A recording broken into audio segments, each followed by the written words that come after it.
Hai, Assalamualaikum. Makasih sudah mampir untuk klik video ini di channel Aras Punya Cerita.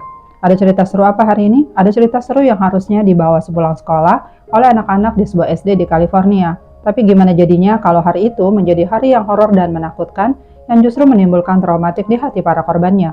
Apa yang terjadi di hari itu? Yuk kita ikuti ceritanya sampai selesai.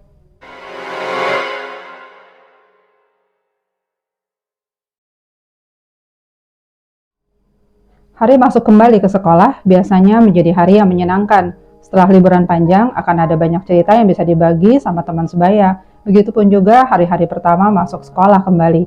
Banyak juga cerita di sekolah yang ingin dibagi ke orang tua.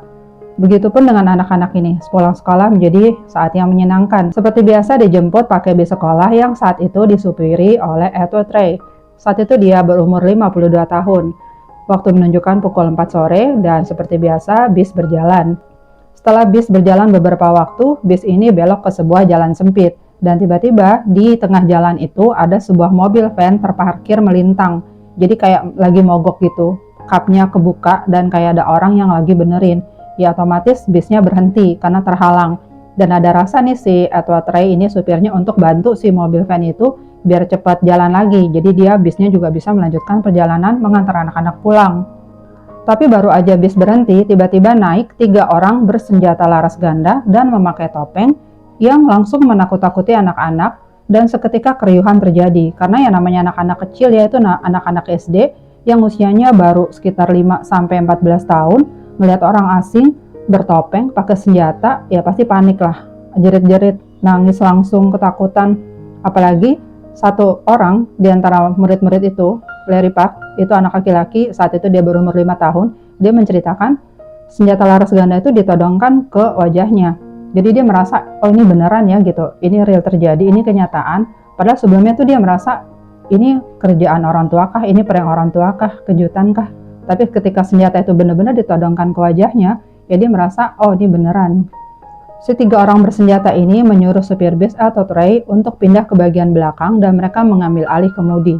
Dan van yang tadi terparkir itu melintang tengah jalan, ternyata nggak mogok. Dia ikut jalan mengiringi si bis ini. Di dalam perjalanan yang udah berjalan lama banget, kepanikan mulai terjadi, keriuhan, ketakutan, ada yang nangis, ada yang jerit, ada yang muntah karena mabuk perjalanan. Dan dalam kondisi ketakutan, kelaparan, kehausan, karena mereka selama perjalanan itu nggak dikasih minum. Jadi dehidrasi ya pastinya. Dan di tengah-tengah situasi kayak gitu, anak-anak yang lebih tua ini, dia inisiatif menyanyikan lagu untuk menghibur adik-adiknya. Jadi kayak berasa mau liburan beneran gitu kemana ya. Itu dinyanyi-nyanyiin lagu, if you happy and you know it, clap your hand gitu. Ya ampun, clap your hand ya happy. Terus ada lagi lagu yang dinyanyiin sama kakak ini, love will keep us together. Ya beneran sih, together. Sampai akhirnya mereka sampai di suatu tempat, diturunin, kirain udah selesai, ternyata sudah menunggu 2 mobil van putih lagi, dan mereka tuh hanya dipindahkan ke mobil van itu, berjalan lagi tuh mobil, dan kondisi mobil van itu belakangnya gak ada ventilasi, tertutup, tambah panas, dan tetap gak dikasih minum. Tanpa terasa perjalanan sudah menghabiskan waktu 11 jam lamanya, sampai mereka tiba di sebuah tambang kerikil di Livermore, California. Mereka lalu turun dari mobil van itu ditanya namanya, data anak-anak ini, namanya, alamatnya, nomor telepon, dan benda apa aja yang dibawa saat itu. Nah, ketika ditanya data itu, sampai dikasih pakaian sih, satu pakaian gitu ya sama si orang-orang ini, lalu mereka digiring ke sebuah tumpukan kotoran. Salah satu murid perempuan korban lainnya, yang saat itu berumur 9 tahun, yaitu Jennifer Brown, dia mengungkapkan, dia merasa saat itu seperti kayak binatang yang dibawa ke tempat jagal. Itu karena tumpukan kotoran yang mereka nggak tahu mau kemana, mau diapain. Setelah melewati tumpukan kotoran itu, mereka sampai ke sebuah lubang besar, kayak galian gitu. Mereka suruh masuk ke bawah tanah itu. Itu kayak ada tangga masuk ke bawah, dan ternyata di situ ada sebuah truk lagi besar. Mereka suruh masuk ke dalam truk itu. Di dalam truk itu ada kasur. Ya, kasurnya kotor, bernoda, tipis. Ada wadah air, ada toilet juga dari kayu. Gimana dari kayu ya? Ya, seperti itu kondisinya. Dikasih makanan sih, cuma roti aja. Roti, selai kacang, dan sereal. Itu untuk 1 kali makan. Ya pastinya nggak cukup lah ya, karena mereka ternyata sudah menghabiskan 11 jam perjalanan.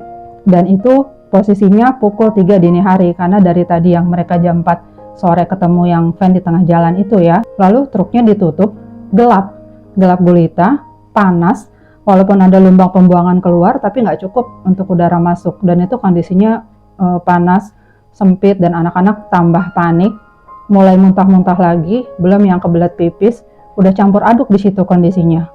Bau, pengap, dan sebagainya. Tambah panik nggak karu-karuan, lalu mereka mulai mendengar ada suara di atap truk itu, ada sesuatu yang dijatuhkan gitu. Lalu mereka menyadari bahwa ini adalah tanah. Jadi mereka dikubur hidup-hidup di dalam truk tersebut, dan itu kedalamannya kurang lebih 3 meter. Sampai akhirnya tertutup semua seperti itu, dan mereka nggak tahu mau berbuat apa.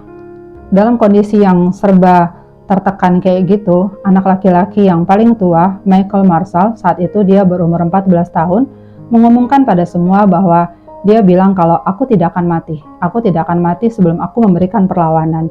Jadi dia memutuskan untuk ayo kita melawan, ayo kita mencari jalan keluar dari sini. Begitupun supir bis yang pastinya paling tua ya, kita anggap orang tua di situ, dia pun akhirnya mengumpulkan anak-anak yang usianya lebih tua ya, saat itu ada 7 orang laki-laki dan sisanya adalah perempuan. Mereka lalu menumpuk kasur-kasur yang udah tipis-tipis itu ya sampai ke bagian atap truk, lalu dibuka itu bagian atap truknya itu menggunakan bilah kayu yang ada, dan akhirnya bisa jebol, lalu mulai masuk tuh tanah-tanah ya kan ya, luruh gitu ke bawah, sampai akhirnya mereka bisa membuat lubang keluar. Setelah semua korban berhasil keluar, lucunya saat itu kondisinya adalah si penculik-penculik ini sedang tidur. Jadi mereka tuh bisa mengendap-endap keluar tanpa si penculik ini tahu.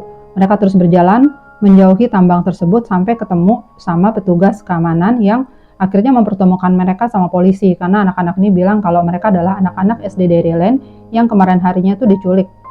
Lalu ketemulah mereka sama polisi yang gak lama dipertemukan dengan orang tuanya. Dan ternyata mereka tuh di dalam tanah tadi, di dalam truk yang dikubur itu sudah menghabiskan waktu 16 jam lamanya.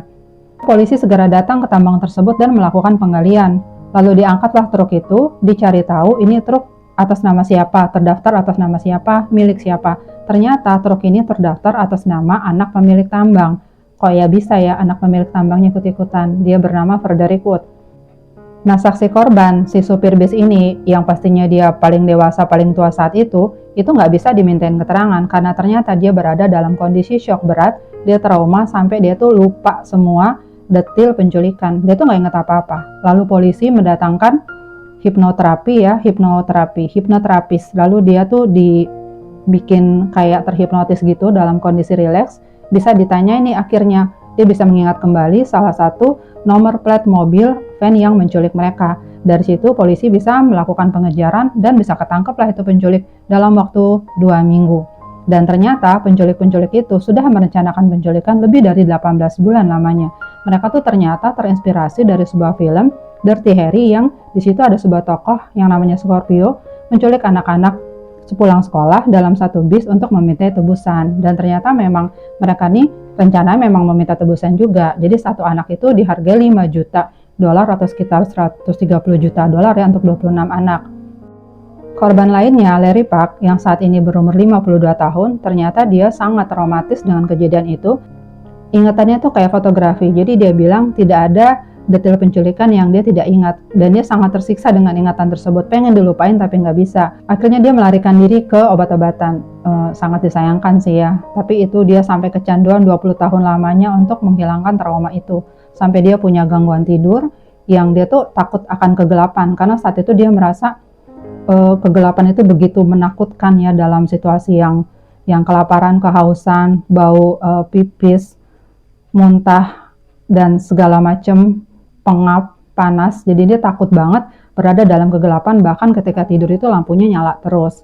Sampai akhirnya di suatu hari dia bilang dia menyadari kalau segala kesakitan, penderitaan, dan segala kebencian itu tidak akan menghukum penculiknya lebih dari masa tahanan mereka. Justru itu akan membunuh dirinya sendiri. Kemudian dia bisa direhab, lalu sudah bersih dari narkoba selama 12 tahun, dan dia sudah bisa menulis sebuah buku untuk menceritakan semua pengalaman traumatisnya. Teman-teman yang lain, sesama korban, itu juga masih mengingat Michael Marshall sebagai pahlawan. Jadi itulah kisahnya, akhirnya cerita ini happy ending. Silahkan share video ini, jangan lupa subscribe dan tekan notifikasinya. Terima kasih.